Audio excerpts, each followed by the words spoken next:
Yep. Okay. 3, 2.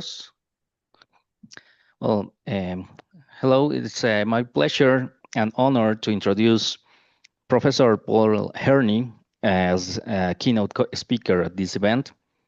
Paul Cairney is professor of politics and public policy at the University of Stirling in United Kingdom. His research interests are in comparative public policy, policy analysis, and policy theories applied to UK and devolved government policy, and the use of evidence and policy making.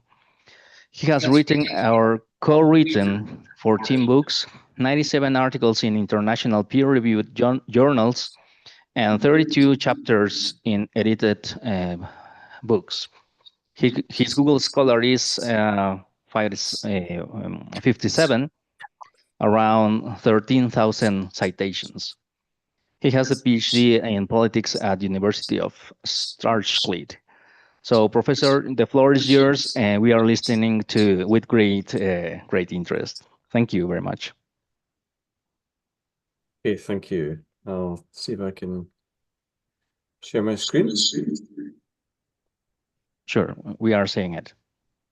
Okay, good. So, my presentation is on the comparison of theories of the policy process. So it's based on a chapter that I co-author with Tanya Heikkila every so often in Theories of the Policy Process, and the book contains quite a large number of mostly US origin theories of the policy process, and we provide this sort of discussion of how to compare them. And essentially, Tanya does the difficult parts, and I do the I provide one of the figures. So I'll tell you what I can. Here we go. So the first question really, I guess, would be, well, how do we compare these theories, and why would we compare them? Now, I think the why is essentially that there are too many of them, and they say too much. And so we need some way to ignore most of them to get anything done.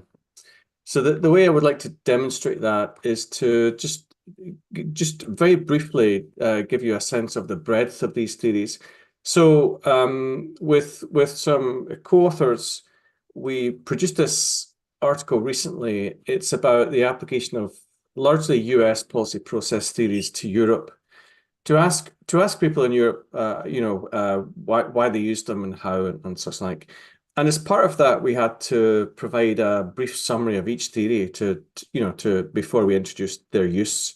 So I'm going to give you a sort of copy and paste of each of those descriptions that we came up with, just to give you a sense of the breadth before we get into much more of the details. Okay, so what I should have done if it was more like a fun quiz, I should have taken the title off each theory and asked you to guess which one it was. Okay, but you can do that if you like. You can cover up the top with your hand and see if you can guess. So this is the first one. Multiple streams. So in a nutshell, so I think it's associated with agenda setting and explaining a particular kind of policy change that takes place through a so-called a window of opportunity. And the way you would normally describe that is attention rises to a problem, a feasible solution already exists, and policymakers have the motive and opportunity to select it. So that is a remarkably popular, simple way of trying to explain the adoption of one policy solution or one policy instrument. Punctuated equilibrium theory, which is a bit more complicated and a bit more systems focused. It talks about policy change as a combination of hyper-incrementalism and rare punctuations. In other words, a huge number of small policy changes and a small number of huge changes. And it talks about change as a function of policymaker attention in complex systems. Essentially, policymakers have to pay almost no attention to most issues and a disproportionately high attention to some issues. So that explains the distribution of policy change. Then we have the advocacy coalition framework. So I think one of our co-authors was Chris Weibel, so this is his description of the ACF. The policy process consists of ongoing iterations of policy change and learning as coalitions of actors seek to achieve their belief-based goals. So the way I would describe it in terms of the story is people go into politics to turn their beliefs into policy. They form coalitions with people who share their beliefs, and they compete with coalitions of actors who have competing beliefs. And that takes place within policy subsystems. Then we have, now these are, I guess I should say, these are not in order of importance. They're just in order of how we wrote them up. Narrative policy framework, a relatively new focus on the impact of stories on agendas and policy making. And, this approach suggests that you can conceptualize narrative and measure the impact of narratives in terms of four components: the setting, the characters, the plot, and the moral. Then we have the institutional analysis and development framework, strongly associated with Elinor Ostrom. And in a nutshell, it talks about institutional arrangements, which we understand largely as rules, help or hinder people's ability to deal with collective action dilemmas and self-governing. So in a sense, one of the key focuses is on the extent to which people can work out good, effective ways to collaborate to solve collective action problems. The relatively recent ecology of games, I've broken this one down into sections. Policy actors cooperate or compete in complex systems that they don't control. And those systems consist of interdependent games in venues with overlapping combinations of actors addressing similar problems. So often ecology of game studies will try and visualize that process, and they'll say there are lots of constellations of actors operating in lots of different venues that overlap. And it's the complexity of that relationship that they're trying to capture and the outcomes to explain. Policy feedback theory. Now, in Europe, this is much more likely to be called new institutionalism or historical institutionalism. And here we're talking about the adoption of policy choices and rules in the distant past that provide the context for current choices. So you have two choices about how policy might change, giving that starting point. Some change might occur during a so-called critical juncture, and people in this field often talk about punctuation as well. Or you have major transformative change over a long term as the result of the cumulative effect of more gradual choices.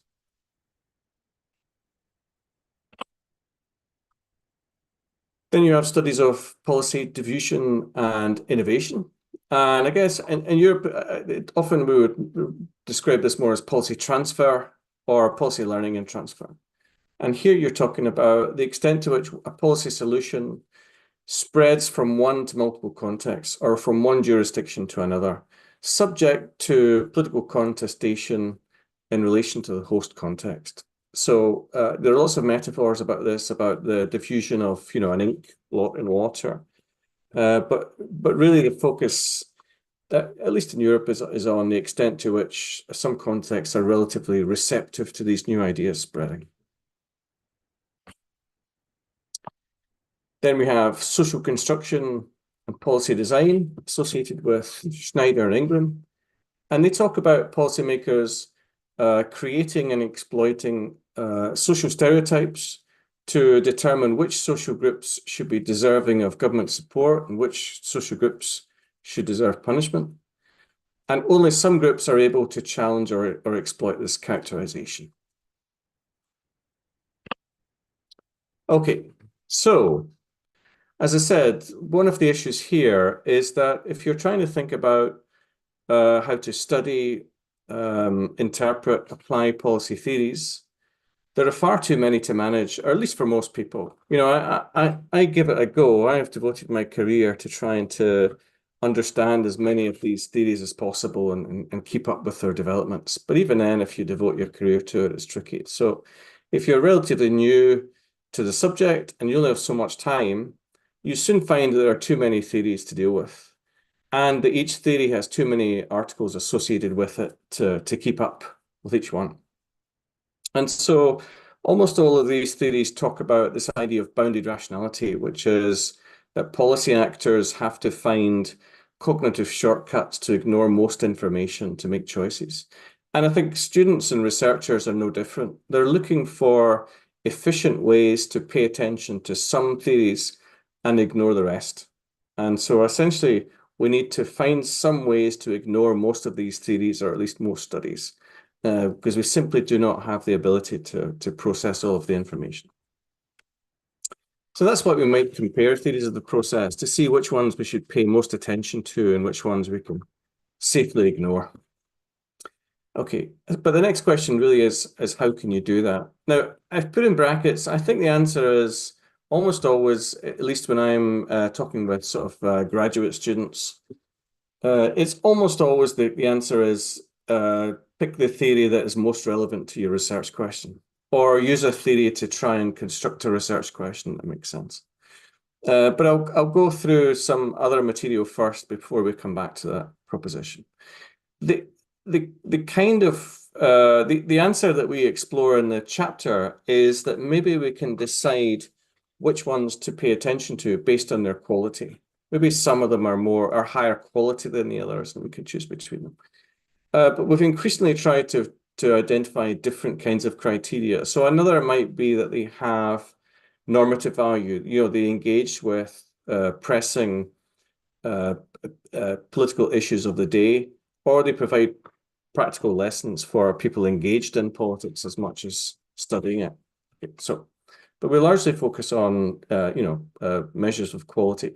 And you'll see throughout the rest of this slides, I put quality in quotation marks just to draw your attention to the problematic nature of this comparison. Okay, so first way to measure the quality of a theory. That is to identify the kinds of elements that you want to see in a theory and see if they provide a clear account of what's going on. Okay, so the first one we describe as scope. Okay, so they have a clear focus that you can identify in each theory. And so I've given you some examples there. Multiple streams. I think there's a very clear focus on how actors resolve ambiguity. And so ambiguity is the ability to interpret the same issue in multiple different ways, and the contestation to determine which one you should pay attention to. That's a fairly clear focus in multiple streams. Then at least one theory focuses on a tendency towards stability or equilibrium. The ACF focuses very strongly on policy-oriented learning, and the IAD focuses on collective action, or many of them focus on collective action. Okay, so in most cases, you can identify a fairly clear scope. Then you can identify a fairly clear level of analysis for most of these studies. Essentially, they focus on policymaking system or policy subsystems or both. So increasingly, the punctuated equilibrium, increasingly that focuses on systemic dynamics to explain policy change over an entire system. But I would say most of these theories, I think, traditionally focus on so-called policy subsystems, or in Europe, again, you might call those policy communities or networks.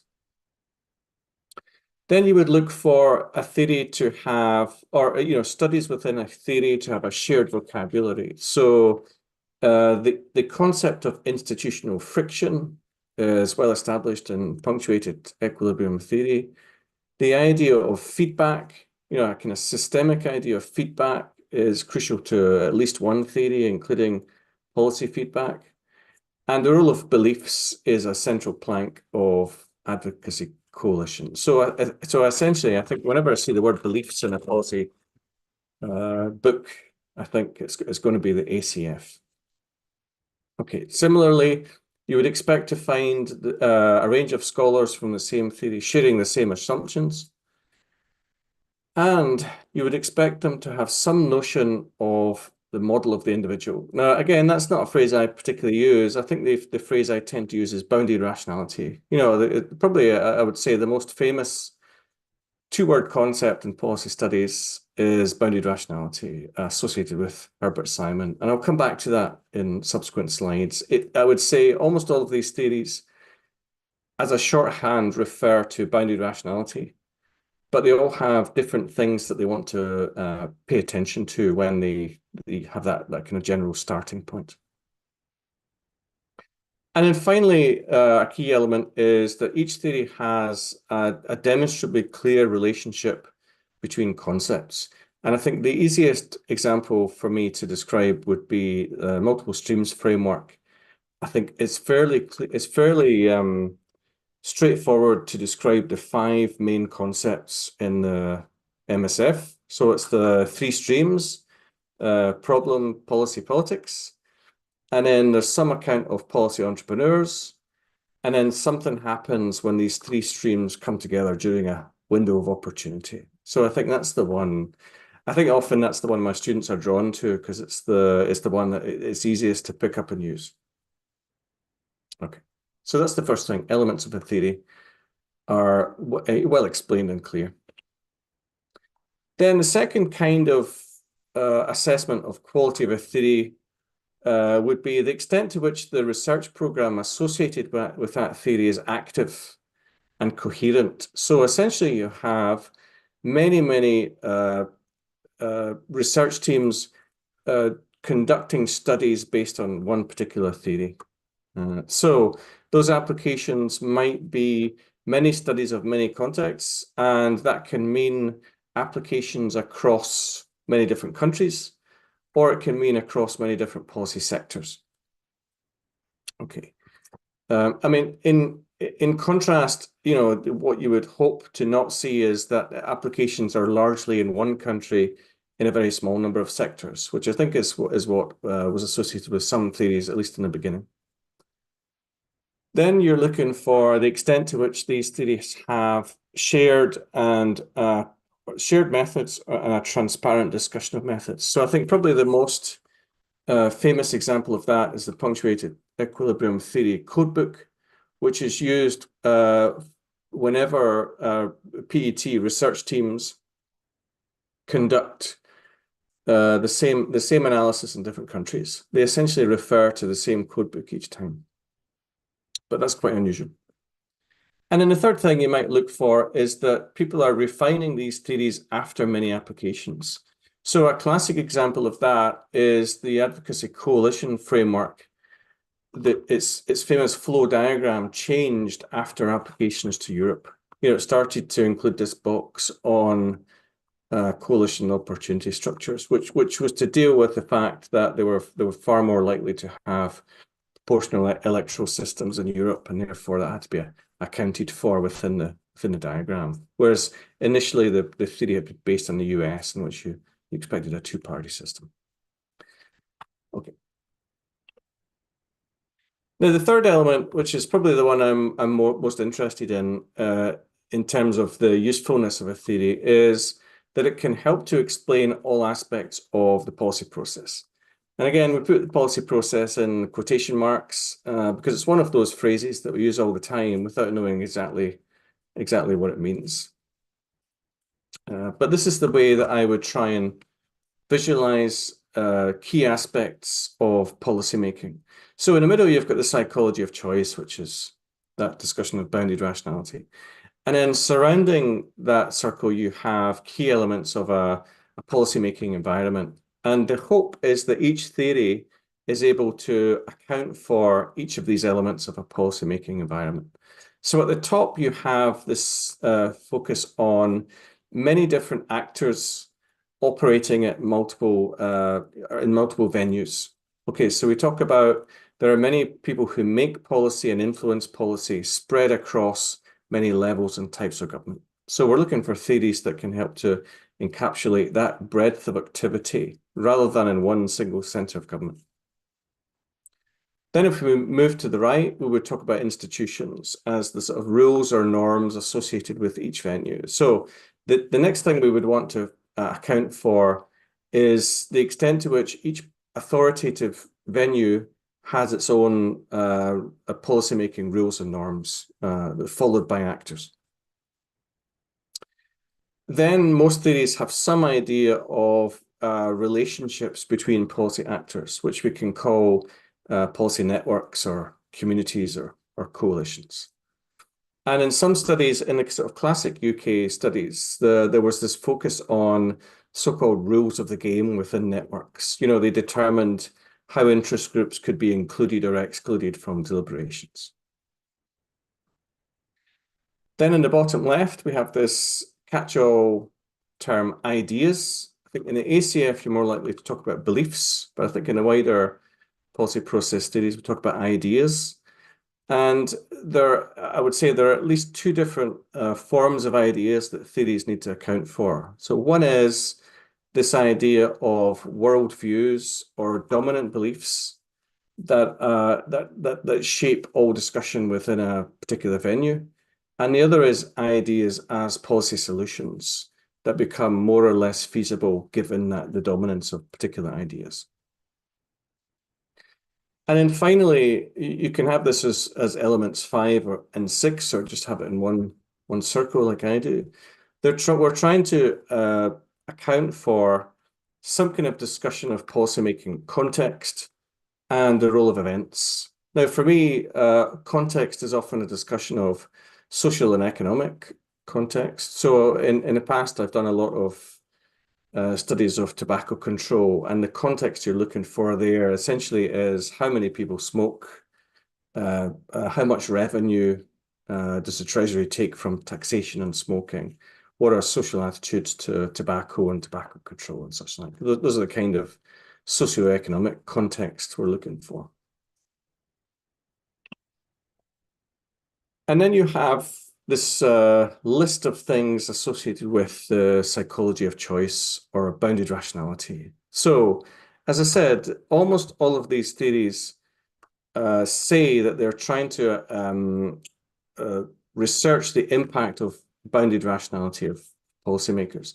And essentially what that comes down to is they do not have the ability to pay attention to and process all information about all issues. Instead, they have to find cognitive shortcuts to limit their attention to information and issues.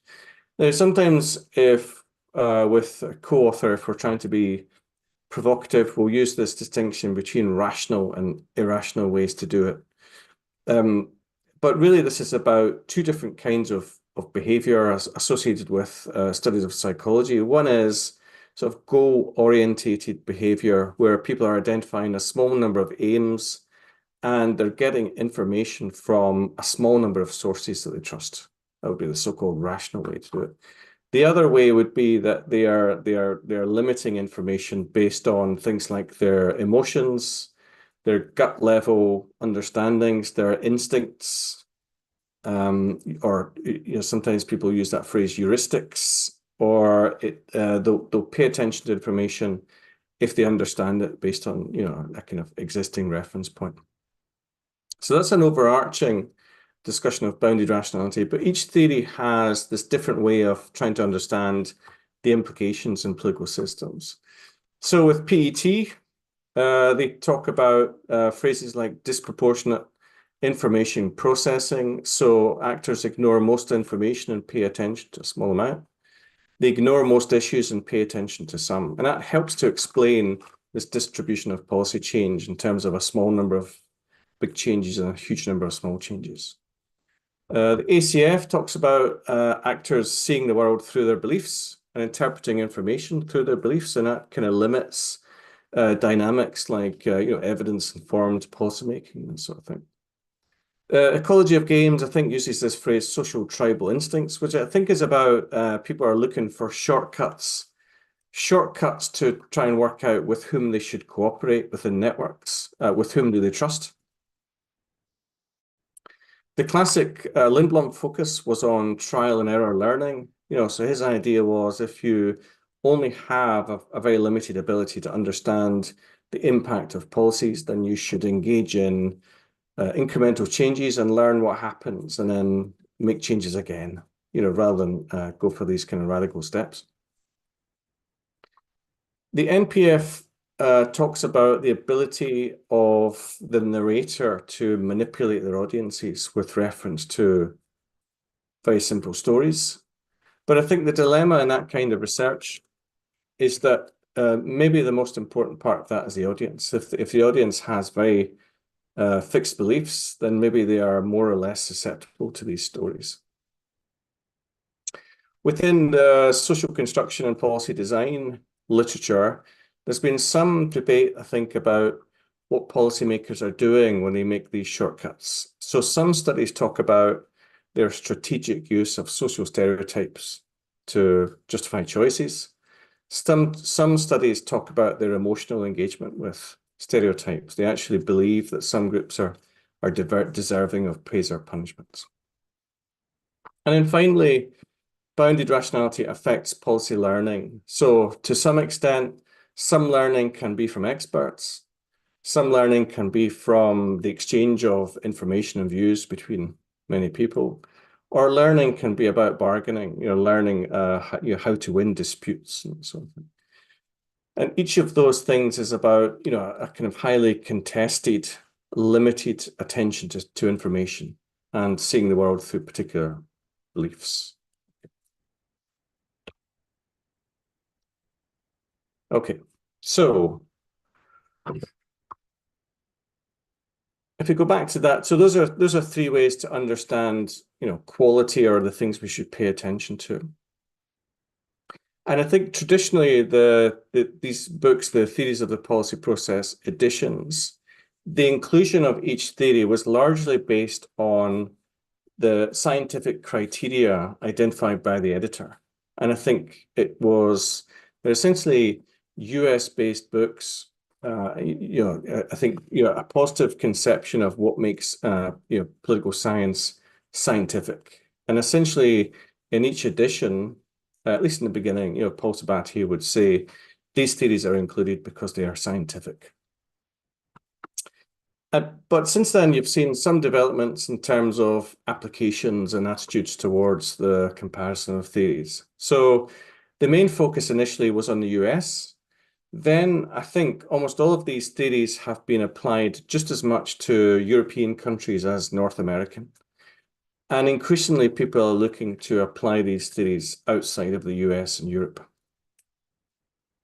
So that's one focus in terms of comparability would be the extent to which these theories can travel beyond their initial homes. Can you use a theory that began as a study of the US to explain developments in lots of other countries? The second way to sort of assign value in comparison would be if people are looking for theories that have more of a normative focus, not simply to explain what happens, but also to engage in what should happen. So some theories have a very strong normative focus. So the social construction of target populations type studies, they're trying to explain and challenge what they describe as sort of pathological aspects of the US political system. So they don't just study what goes on, they're seeking to criticize and challenge it. I think you can also see some normative focus in policy transfer studies, particularly when they focus on things, phrases like coercive transfer, when some countries essentially have to adopt some policies as a condition of funding from other countries or international organizations. But I would say in general, there is very little overlap between policy theories that are trying to explain what happens in political systems and wider research on equity or inequalities that seek to do something about problems such as inequity. So I've done a lot of systematic reviews of research on equity in sectors like health, education, climate change, COVID, and the use of policy theories is pretty minimal, and the application of policy theories to those kind of questions is fairly limited. And then finally, an increasing focus in terms of comparing theories is the extent to which the research communities associated with each theory are inclusive, and there is a meaningful community of scholars that are engaging in this kind of field. So I think in a nutshell, you're talking about, lots of theories were dominated by white male professors, and there's some focus on the extent to which that dominance has diminished over time. Okay, so I'm afraid I haven't been looking at a watch. I don't know if I've been talking too long or too short, but here's my conclusion, which I'm happy to draw out if I've not talked long enough. And so I think we might return in terms of questions to this question about what theory is for you. You know, I guess for a lot of people, the first time they open a book like Theories of the Policy Process, they might wonder which chapters do I need to read and which ones do I need to follow up. Now, the problem with trying to assign quality to those theories is essentially we say they're all okay. In fact, if those theories are in the book, they've essentially been given the seal of approval, you know, by the publisher or the editor. Okay, so there's no real attempt in that book to say that some are higher quality than others. So I guess the implication might be that there's at least some choice about which ones to include. The ones that are not there are sort of seen as, you know, less important by the editors. The second criteria might be normative value, but it's quite difficult to know how to decide to choose a theory based on some of the issues they talk about. The same goes for practical lessons. So with Chris Weibel and lots of colleagues, we produced this book on practical lessons from policy theories. You know, how can we translate theoretical insights into, you know, advice for practitioners? And we tried to make that work, but also noted that very few policy theories were established for that purpose. They were not designed to be practical. They were designed to explain things, not inform them. Okay. So that takes us back. Certainly when I'm supervising postgraduate research, or people approach me for advice on the use of theories, the first question I ask is essentially, what is your research question? Because I think the research question should be the primary determinant of the relevance of each theory. And in fact, ideally, what people should be doing is trying to understand each theory to help determine the kinds of research question they could ask associated with each of them. So there's a sort of iterative process there. But certainly, I tend to find that in conversations with people doing research, that once I know what they want to know, it's fairly simple to work out what theory is going to be relevant for them. So, for example, often people want to know why was this policy instrument selected in this place at this time? And that is a classic multiple streams type question. Okay, so relevance to the research question. Applicability to your context. And I think that's an increasing issue for people who they look at policy theories, they see their applications are largely to the US and Europe, and they wonder, is this applicable to the context here when I'm not seeing many studies, you know, in other countries? The next question to ask is the extent to which you have the resources to do justice to each of these theories. So I think that kind of question, I think, pushes quite a lot of people into multiple streams because it is conducive to relatively small scale case study research. Whereas with punctuated equilibrium theory, it is much more difficult to produce work at that scale in any country. So essentially, people I think, would be more likely to rely on data produced by that project that they could reanalyze. Okay. So, I mean, that's essentially the chapter in a nutshell. There are some bonus questions that I would raise just in case you want to talk about them. I'll see what kind of questions you have. But the questions that I used to engage with more in the past were, you know, first, should you combine theories? So I was interested in this 10 years ago in that some people seemed to think that it was a good idea to try and combine the insights from multiple theories rather than see them as separate.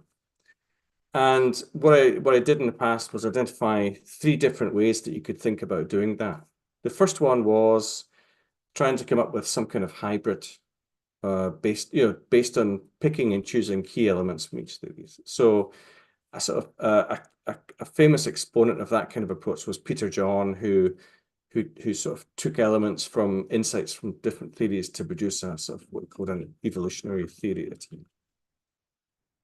The other way to do it is to apply a so-called multiple lenses approach. So that's associated with Graham Allison, who used 3 different lenses to understand the Cuban Missile Crisis, famously. And so the issue there is that it's very difficult to do justice to each theory in turn. So I think actually what a lot of people are doing in the name of multiple lenses is producing their own case study and then sort of retrospectively using some of these insights to explain things, which I think is different from applying these theories in the opposite direction.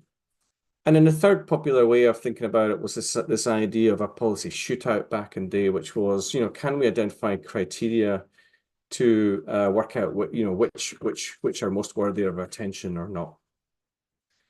And I think the answer was no, they couldn't do that.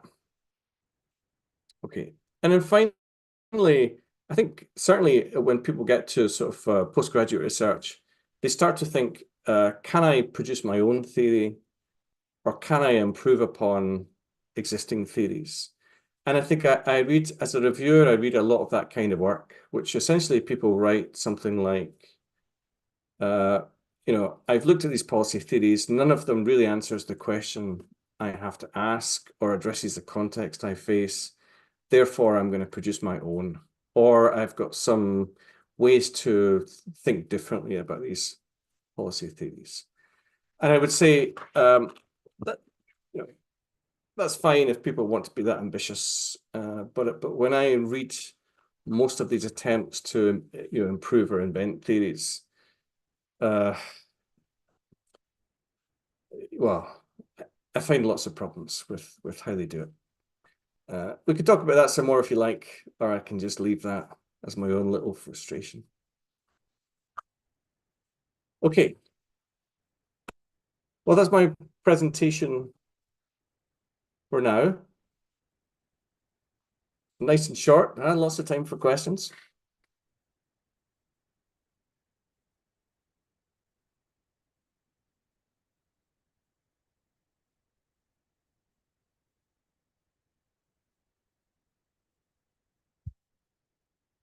So I can't hear the room.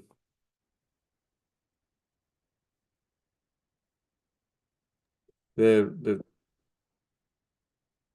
okay. Mm-hmm. Yeah.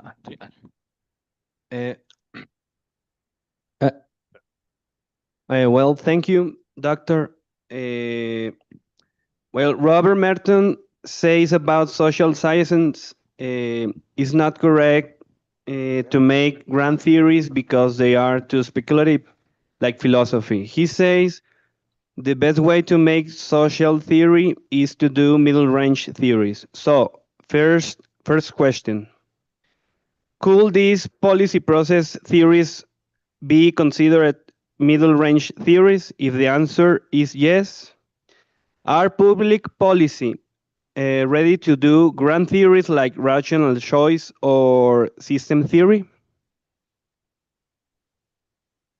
That's it. Okay, thank you. Okay, I should confess, I struggle with some of the terminology whenever I hear the word middle. So I know that it comes up with the distinction between macro, meso, micro. So I guess that's the same as asking, is it a meso level theory? And I think middle or meso, I think, is one of the least clear or understood terms, I think, in political science. So I don't think that's my fault. So I won't take the blame for that one. But I think if the answer is yes, it is because a lot of theories are focusing on some kind of interaction between individuals and rules within political systems. So, institutional studies are about, the formation and implementation of rules. And lots of policy theories are about policy subsystems rather than systems. So I guess in that sense, traditionally, the focus has been on your so-called meso level or policy subsystems rather than systems. I think that some of these things have changed over the years. So I would say the most macro level theory of the ones that I discussed would be punctuated equilibrium theory, because it's increasingly using a complex systems language to try and understand the distribution of policy change across an entire political system. So I think if you look at some of their graphs, for example, they're trying to measure the distribution of budgetary changes over entire political systems. And that's different from their initial focus, which was on, policy networks or issue networks and that sort of thing. Does that, can I just check, does that answer your question? Or would you like to say some more? ¿Y respondió tu pregunta o está bien? Pues dile, ¿no? Yes. He Yeah, said thank yes. you. Okay. I'm sorry, that's quite okay. That's the vaguest answer I'm going to give. I'm going to give a super clear answer to the next question. Thank you. There's another one. Adelante, Omar. Hola, buenas tardes. Felicidades, doctor, por su presentación. Bien, la siguiente pregunta es muy sencilla. La he escuchado con anterioridad. La pregunta es, ¿considera que la teoría se piensa o se construye a sí mismo? Es decir, se construye sola a través de la interacción de personas, ideas y el mundo real, o bien es el propio investigador el que piensa en la necesidad de crear una teoría que etiquete y nombre cada pensamiento e interacción del ser humano y el producto de ello, en el que se utilizan los recursos de la persona, el contexto para comprender y representar el mundo. Gracias.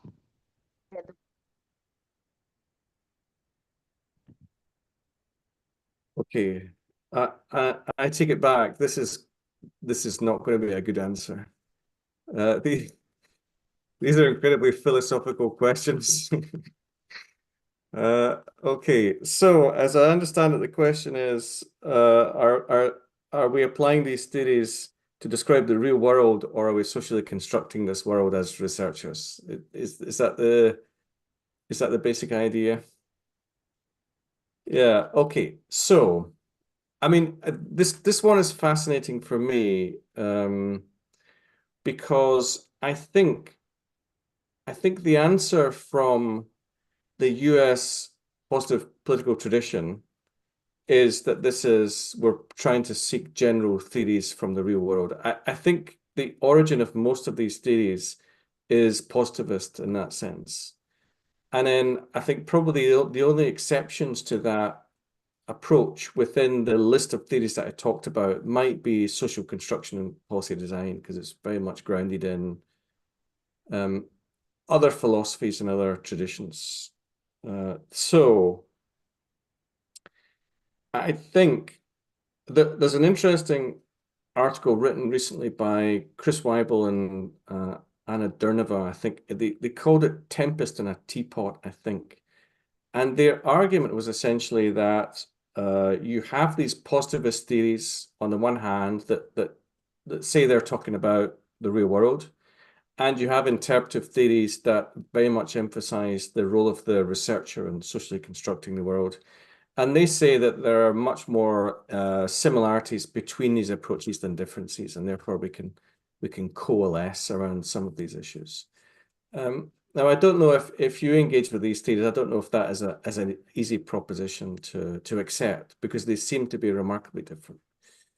I mean, all I would say is, I think whenever I go to conferences on the applicability of these theories, people are increasingly reluctant to say that they are producing generalizable findings. So, I think if people are doing research on the US or Europe, I don't think they're likely to say, okay, these these things that I find are generalizable to, you know, South America or Africa. So in that sense, I think they are moving away from the idea of positivism, which is, you know, you can identify general laws that are applicable everywhere. At the same time, I think it's quite rare for people to say, essentially, I have socially constructed this research, therefore it is not generalizable at all. Because I think that's the implication of the second approach, isn't it? That if this conception is entirely dependent on one person producing this research, then there's no hope for you know, comparing cases and generalizing across them. So I think in most research that I see, or most discussions I see, people are either trying to avoid the kind of question you asked, you know, they just don't want to answer it, or they'll come up with some kind of compromise position where we are not producing general laws, but we are able to generalize to some extent. Okay. Okay, I promise that the next answer will be clearer than that one. Excellent. I'm gonna read a question that is here on the Zoom chat. How important is to choose a theory based on your policy area of interest, and how can we distinguish between theories and approaches of the policy process? Okay. Now, can I check the second question? How can we distinguish between theories and approaches? I think that's a question about how we define theories. If it is, Tanya and I in the book, essentially, again, we try and avoid a definition of what a theory is, and we say they're all theoretical approaches. And that is partly because there is no single agreed upon definition of what makes for a theory. So I would say the closest thing that we have is the distinction made by Elinor Ostrom between framework, a theory, and a model. And so the distinction there is a framework is the collection of technical terms that people use to, you know, in their language, and a theory is used as a way to explain some kind of causation within the world.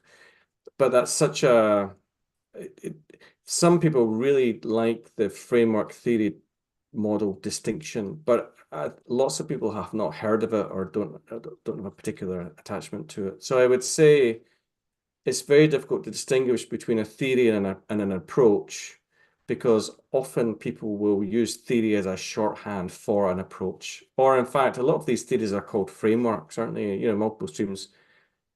I used to call it the multiple streams analysis. Nikos Zahariadis used to call it multiple streams approach. And increasingly, people are calling it multiple streams framework. So I think that sums up the lack of clarity on what to call these things. I just call them theories as a shorthand, policy theories or policy process theories, because it sounds good. I don't think if you prefer approach, fine. I don't think there is much clarity there. In terms of the first question, how important is it to choose the theory based on the policy area?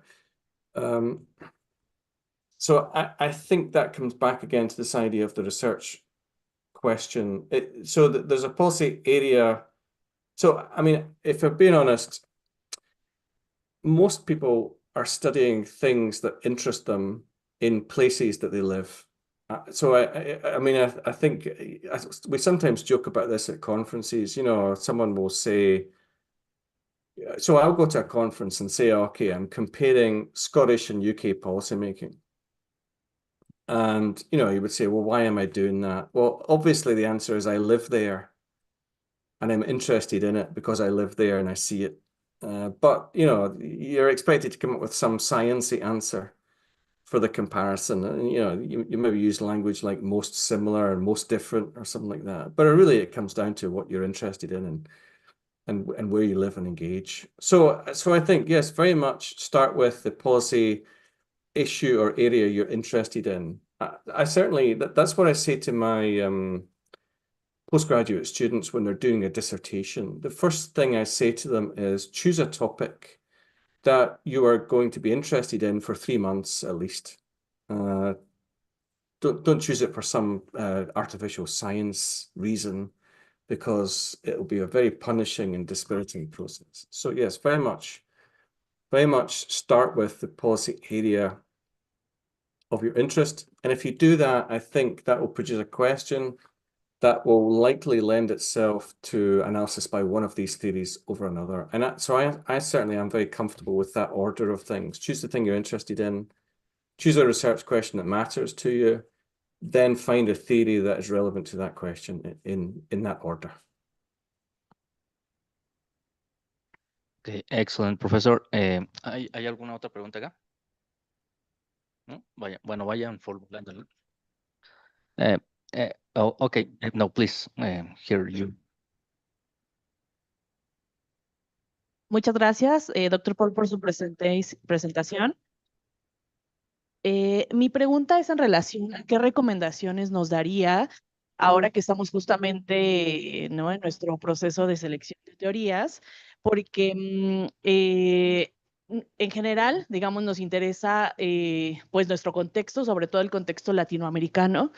Y al aplicar varias de estas teorías, efectivamente, como decía, pues vienen también de otros contextos europeos, estadounidenses, y además en el proceso de combinación, ¿no? Por ejemplo, yo particularmente estoy interesada en la teoría feminista, como menciona el doctor Dussage, en los procesos de decolonización, también la interseccionalidad. Entonces, digamos, hay muchísimos elementos que es posible incorporar, pero pues en el contexto de América Latina y el Caribe. Entonces, ¿qué recomendaciones nos brindaría para tratar de hacerlo lo más preciso posible? Muchísimas gracias por su presentación.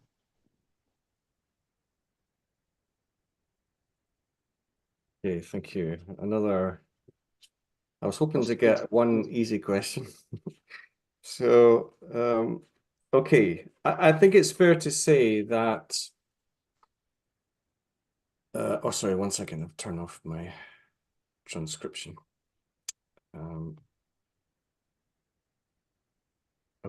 I think it's fair to say that most mainstream policy theories have not engaged with feminist research or decolonizing research, and that if you went to a large conference, people interested in those topics would be at different sessions. Some people would be at policy theory sessions, and other people would be at feminist research or on decolonizing type topics. So the crossover is minimal.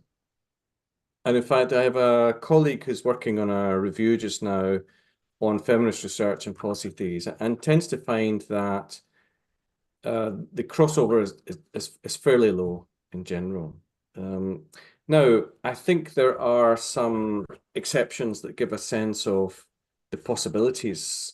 So I think probably the most developed exception is feminist institutionalism. You know, so it takes insights from studies of institutions and shows how they are relevant to you know, the gendered nature of policymakers. So I've seen lots of interesting studies about the kinds of informal rules that are maintained within political systems that are largely to the detriment of women. So, my favorite very specific example was a study that said the main way for UK civil servants to be promoted was to occupy a particular position as a private assistant to a minister. And you could only do that if you had no caring responsibilities. It was a 20-hour per day job.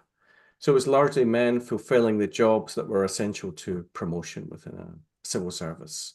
So there are, I think, lots of studies in that sense that try and analyze key aspects of the policy process, like institutions, to understand the gendered nature of policymaking. And I think that if someone had the motivation and energy, they could simply apply a feminist lens to most of these policy theories if they wanted to. So, for example, we can, in quite a straightforward way, use multiple streams framework to analyze why is it that some policies were introduced that had differential effects on social groups, for example. And in fact, there are quite a lot of studies in COVID-19 research and the focus on COVID-19 inequalities that are hoping that attention to health inequalities from COVID would prompt a window of opportunity for policy change, radical policy changes that would challenge those kind of things.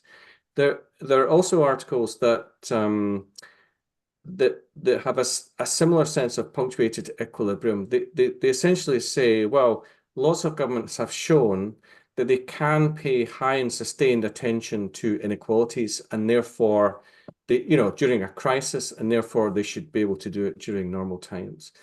I think so far the problem is that most of these theories have been used in hope that they can use the language of these theories to put pressure on governments to make policy changes. They're not studies of actual policy change.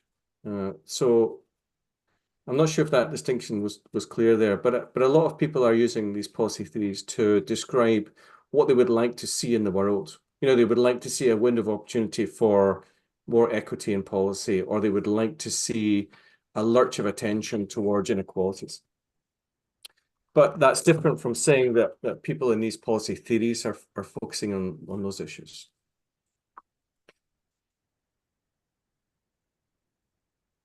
Okay, perfect. We are gonna read the next question on our chat. Many thanks for your talk, Professor Cairney. What would be your thoughts about the applicability of these theories across global South countries like Mexico? Do we need to think about specific theories for each of the world's region? How should we go about these debates on decolonialization in the public policy field? Okay, so I mean, if we're being honest, I will try and answer this question, but imagine you could see my discomfort here in that as a European, I have no sense of how these theories would apply outside of Europe, right? That's the honest answer, isn't it? So in fact, I say European, but my expertise is in the UK, right? So if you ever see me doing research anywhere else, it has to be with a co-author. Okay, so I have, as an example, I have just co-authored a paper with two colleagues from Chile, and essentially all of the country level knowledge is theirs, and the broad conceptual ideas are mine. So I think what we found there, I think the general answer is that if we shift from the language of theories to the language of frameworks, they give us a language that we can use across many contexts. So, for example, the language of bounded rationality applies anywhere because it really describes the limits to human cognitive abilities. We cannot pay attention to all information. We cannot pay attention to all issues. That's a universal condition. I think the difference is that in the rules of different political systems will determine how policymakers deal with that problem. So, for example, if we're trying to understand the rules they develop to produce standard operating procedures, they're going to be specific to certain countries. The norms of behavior that develop as a result of cognitive shortcuts, they're going to be very different in each country. So all I could say is we have a language to describe the kinds of things we'd be looking for in these studies, but it does not give me a language to say, here are my expectations about how those things would work. Now, I think if I'm trying to give you a more ambitious answer, I would say the application of some theories shows some promise for this wider applicability. So, for example, punctuated equilibrium theory is increasingly applied across many more countries than expected, and they are, by and large, they're finding similar results or they are finding interesting differences that they can explain. So, for example, I think studies of punctuated equilibrium in China show the same kind of effect, but much more magnified. You know, so they say there are even more small changes and even fewer large changes, but those large changes are huge. And so they say it's the product of the same kind of dynamic institutional friction. So I think these theories give us a language that we can use to communicate in broad, conceptual terms. But it would be a ridiculous mistake to think that the same conclusions you find in the US would be the same conclusions you would find outside of the US. Okay. How about that? I mean, the bigger question about should people develop theories, internally rather than seek European theories? Well, probably the answer is yes, isn't it? They should be country derived because there is a certain benefit to generating knowledge from within rather than using a conceptual lens from outside. But I can still see some, but if people want to use these theories, I think there are certainly ways to facilitate that process and useful conversations without expecting, the kind of US European norm to be followed anywhere else. How about that? That's quite a diplomatic answer, I hope. Yeah, that sounds good. Alguien? Here we have another question. Buenas tardes, doctor.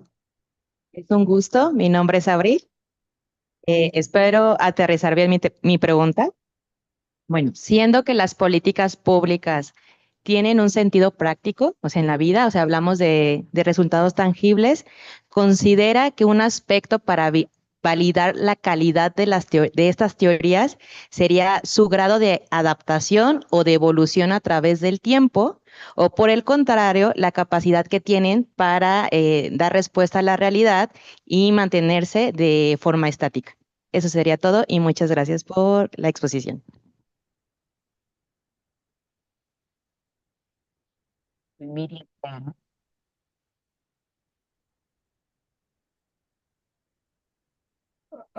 I'm sorry. Would you mind repeating it? I'm sorry. In my speaker I heard the Spanish translation rather than the. I think you asked your question in English, didn't you? So. Que le des otra vez el micrófono porque no la escucho en español. Así. Yes, Listo. yes, thank you. Siendo que las políticas públicas tienen un sentido práctico, es decir, que hablamos de resultados tangibles o reales para la sociedad, considera que un aspecto para validar la calidad de estas teorías de políticas públicas sería su grado de adaptación o de evolución que tienen a través del tiempo, o por el contrario, la capacidad que tienen para mantenerse de forma estática y seguir dando respuestas a los fenómenos que se presenten, ¿no? A través del tiempo.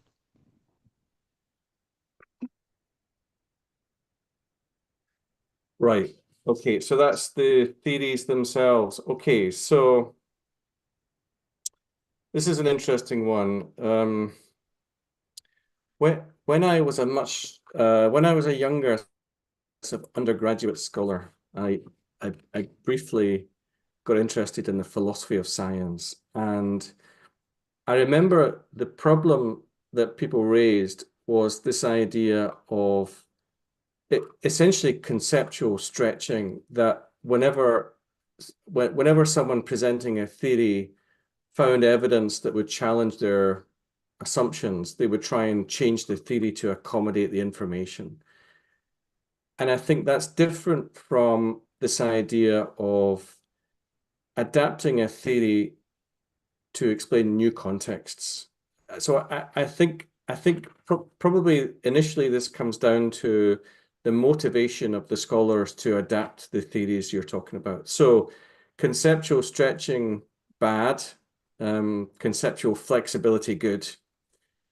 And I know that's a really fine distinction, but I think it does come down to the motivation. So some examples would be the advocacy coalition framework changed when people started applying it to Europe rather than simply the US. And they changed it to say, when we compare the US and European political systems, we find that there's something we missed in the US focus. And that was what happens if you have a proportional electoral system and the dynamic of that wider political system has this impact on subsystems. So they added a box and they said, let's focus on that some more. So I think that's good flexibility in that sense, because they're not simply trying to make their theory more general or vague to account for more things.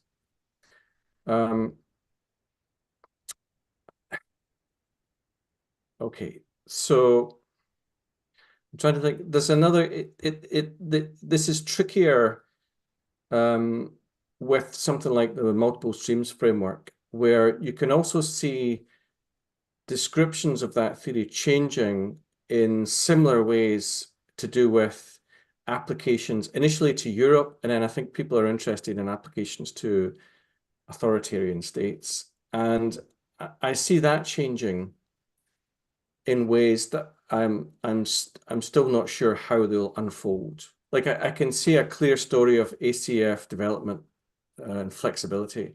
With the others, I'm not so sure, and I think that's partly to do with some theories have this core set. The ACF has core assumptions, and it has a small number of people who essentially protect the brand, if you like. Whereas with multiple streams, it's a much more used theory by far more people, and therefore it's much more difficult to keep track of what people think the theory is now compared to the past. So that's, I'm conscious that's not a brilliant answer, is it? But I think certainly it's good for these theories to change to reflect the fact that they're not simply being applied in the US. Because you wouldn't expect that the same theory of the US to be applicable without any changes. I think the problem becomes if this theory becomes so general to account for so many contexts that it's just less specific, you're less able to understand it because it's more vague. But I don't see that happening yet.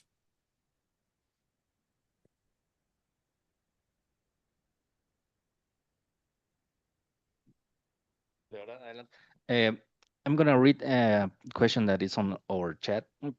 Considering the persistent fragmentation among policy process theories, do you see value in pursuing a more unified framework, or is theoretical pluralism more appropriate for capturing the complexity of policymaking? Okay. Well, I think I'd like to give you two completely opposite answers. Okay, the first one is my gut says that pluralism is the thing to support. It's just more interesting to entertain lots of different ways to understand the world and for people to choose which ones matter or are relevant to them. And I think the idea of consolidation, it's nice in theory, but no one has found a defendable way to do it. So one way that people explored in the Sabati books and in this so-called policy shootout was, what if we identify clear scientific criteria to determine what was a useful theory or not? And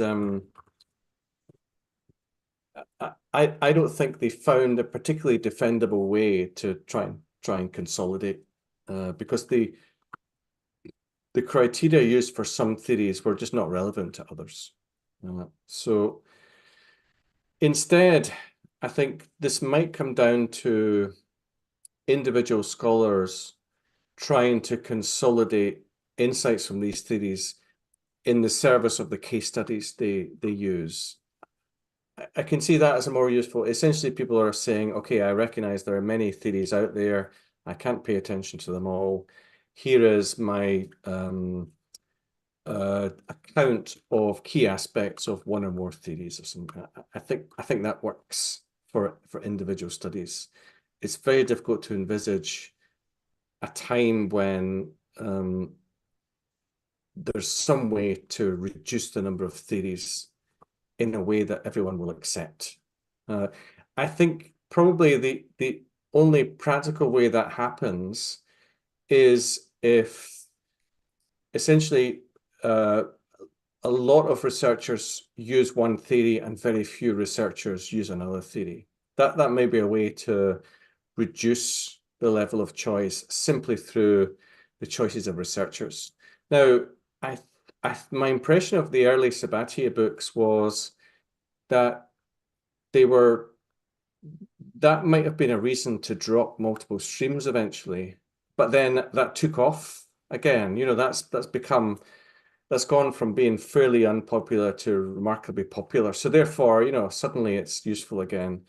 I think the other example might be the social construction and policy design chapter no longer appears in the book. And I think that's partly because the number of applications of that theory have fallen. And it tended to be a theory applied largely in the US. So therefore it fell out of favor. I can see that kind of thing happening, but I don't see anyone being particularly interested in, you know, making the case to drop some theories just for practical sense. Perfect. Here we have another question. Perfecto. Muchas gracias, doctor. Yo quisiera hacer una pregunta relacionada con el proyecto de investigación que estoy trabajando, que tiene que ver con la implementación de políticas públicas, de políticas de género en instituciones de educación superior. Y aquí hemos llegado como al punto en que la teoría que nos puede ayudar a explicar esta parte es, como mencionaban hace un rato, el neoinstitucionalismo y la parte que se está estudiando de feminismo. Pero cuando llegamos a la parte que tiene que ver con, dentro de la implementación, la interacción entre la institución y los actores, que son los que al final aplican las políticas, no encuentro un elemento teórico que nos ayude a explicar. ¿Tendría alguna sugerencia al respecto? Muchas gracias. Okay, thank you. Okay, that's I'll try and be helpful here. Actually, so in my presentation, I said that I had just published with some co-authors this policy process theories in Europe.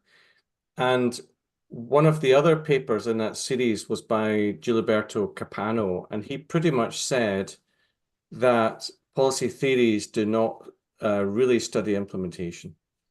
And so when we were talking about this in the workshop, I was quite surprised at that, because I feel like I study implementation more than any other topic. So so anything that I write about, my interest is in this gap between what governments say they're doing and what actually happens. So a gap between statements and outcomes. I think that's the core insight of public policy studies, that essentially, if a government makes a statement, you can expect that thing to happen or the complete opposite thing to happen, and you have to investigate what happens because there's no guide from the government statements. So it's definitely central to our understanding of policy processes. I think perhaps part of the problem is that there are these different interests among scholars. So maybe some scholars, when they're talking about implementation, they call themselves public administration scholars or something like that. So you find these kinds of discussions there. But I think I'll give you an example of multiple streams. It's strongly associated with the study of agenda setting, you know, the adoption of something during heightened attention. But I think one way into this that I found useful is to say, often when you study these windows of opportunity, you find the adoption of highly vague general policies that you know will not be implemented. So that's the starting point. You know, what kind of policy was adopted in the first place? And when I've done that kind of work, I've then asked, you know, how do people make sense of that broad policy agenda in different contexts? And I'm trying to think, so I've been doing that with things like, you know, vague agendas like prevention, so-called prevention policies or early intervention type policies, or, you know, this focus on things like systems leadership and policy integration and that sort of thing. And I don't think that you will find essentially a summary of a policy theory that says, here's how to understand implementation. But you can, I've certainly found it straightforward to use insights from theories to explain processes of implementation. Okay, so, okay, that sounds quite vague. I think that would be a good example where I didn't give you a good answer now, but if you were to email me with that question again, I could give you some sources and material that might help. Because I think I do study implementation, and I think policy theories are useful. But I understand if you're not finding the same thing, I'll have a think about why that is. The other approach I think would be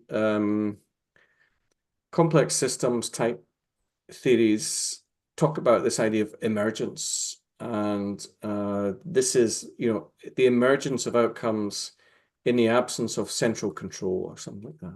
I find that quite a useful concept to say that we need to understand how people make sense of these things at more local points of decision, you know, with reference to things like, you know, street level bureaucracy or implementation studies. Okay, but okay, let's, if it's useful to you, let's continue that with an email. The only other thing to say is that if you go back right to the beginning of the Advocacy Coalition framework, Sabati's initial interest was in implementation. So the ACF emerged from his thoughts on implementation studies. So I think if, you know, there's like a 1986 article where he talks about that kind of thing. And essentially the idea, as I understand it, is that the interaction between advocacy coalitions within subsystems was a continuous process that it was trying to incorporate issues of implementation, but also reject the idea of a policy cycle. So I think the unintended consequence is that if you don't know the backstory of these theories and they don't use these terms for those reasons, it's very difficult to pick up what they think about implementation. So, you know, often it'll be the same with studies of governance, for example. People will use the word governance instead of implementation, even though they're talking about the same processes. Okay, right, but that's okay. That to be continued, that one, because I think there's more to be said there. Perfect. No. Okay, here we have another question on our chat. Most policy process theories explain how policies emerge or evolve, but are they truly equipped to explain dismantling, backsliding, or deliberate policy erosion? And we see you a little blurry, Professor. I don't know if you can manage a little bit your camera. It might be because it's dark. Oh, One okay. second.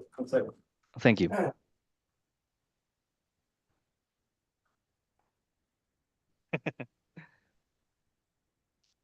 It's perfect. Is that better? Okay, it's Yeah. because it's almost 9 p.m. here. The sun is coming down.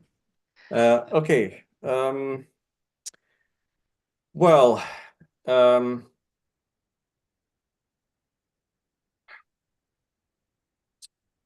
so I think these theories, are general enough to explain things like reversal. I think it comes down to the kinds of research question that we produce. So, for example, the language of multiple streams. So I keep going to multiple streams because I think that's my favorite language. But essentially, the multiple streams type question is, why did this thing happen in this place at this time? So it can apply just as much to a policy change as a policy reversal. Because the research question could be, why was there a window of opportunity to reverse a policy that had been introduced in the past, or something like that? I think that part of it's quite straightforward. It's perhaps more difficult with something like the advocacy coalition framework, because that envisages stability over a 10-year period and the tendency for one coalition to dominate for long periods. So you wouldn't expect, policy change in the universal. But I think they do have this language of shocks. So I think in the ACF, you would talk about an internal or an external shock that helped to explain a shift in dominance from one coalition to the other, and that would explain a sort of reversal in policy, that sort of thing. I think with punctuated equilibrium, you would be talking about a tendency for policymaker attention to lurch, and for you to witness. So often, I mean, I don't know how these metaphors translate, but they're either talking about a bandwagon effect or a pressure dam effect, where suddenly lots of people will pay attention to an issue. The more people who are involved, then the more opportunity there is to reframe a problem, the more opportunity there is to change policy from the past. So I think there is a language that these theories can provide to help think through what would be the cause of these reversals, even though they may not have been developed with that context in mind. I mean, certainly my impression of most of these theories is that the people who developed them were living in liberal democracies that they saw as progressive. They saw as sort of changing cumulatively over time. So certainly they were not thinking that that's the sort of thing they would be having to explain, but I think they are general enough for us to think about, how to formulate questions that would help to explain those things. ¿Algo más? ¿No?